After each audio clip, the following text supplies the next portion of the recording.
আজি কোনে সাম্প্ৰদায়িকতাবাদী কৰে নৰেন্দ্ৰ মোদীৰ প্ৰধানমন্ত্ৰী আৱাস যোজনাৰ ঘৰ বাগবৰতো দেখা পাব জনিয়াতো দেখা পাব যিজন মানুহে মোদীজীয়ে দিয়া ঘৰত বাস কৰে যিজন মানুহে মোদীজীয়ে দিয়া ইলেক্ট্ৰিচিটিৰ সহায়ত বিজুলীৰ পোহৰ লয় যিজন ব্যক্তিয়ে শৌচাগাৰত যায় মোদীজীয়ে দিয়া শৌচালয়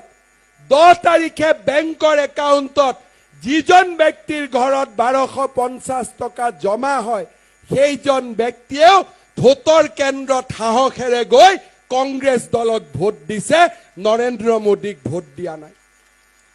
সাম্প্ৰদায়িকতাবাদৰ ইমান চৰম নিদৰ্শন আগতে কতো কেতিয়াও প্ৰকাশ হোৱা নাছিল আপোনালোকে চিন্তা কৰক যিজন ব্যক্তিৰ পৰিয়ালে এটকা নিদিয়াকৈ চৰকাৰী চাকৰি পাইছে যিজন ব্যক্তিৰ পৰিয়ালে মোদীজীয়ে দিয়া ঘৰ পাইছে ইলেক্ট্ৰিচিটি পাইছে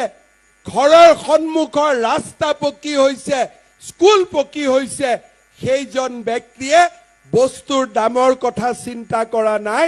সেইজন ব্যক্তি আন একোৱেই চিন্তা কৰা নাই এটাই চিন্তা কৰিছে মোদী হাটাও তাৰ বাদে আৰু একো চিন্তা কৰা নাই কিন্তু হিন্দু সমাজ ধৰ্ম নিৰপেক্ষভাৱে আমি চিন্তা কৰা নাই মোদী বাঁচাও কোনোবাই মোদীক ভোট দিছো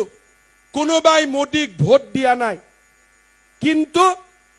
বাংলাদেশী মূলৰ সংখ্যালঘু সম্প্ৰদায়ৰ লোকসকলে কংগ্ৰেছ চৰকাৰ ৰাজ্যত থাকিলেও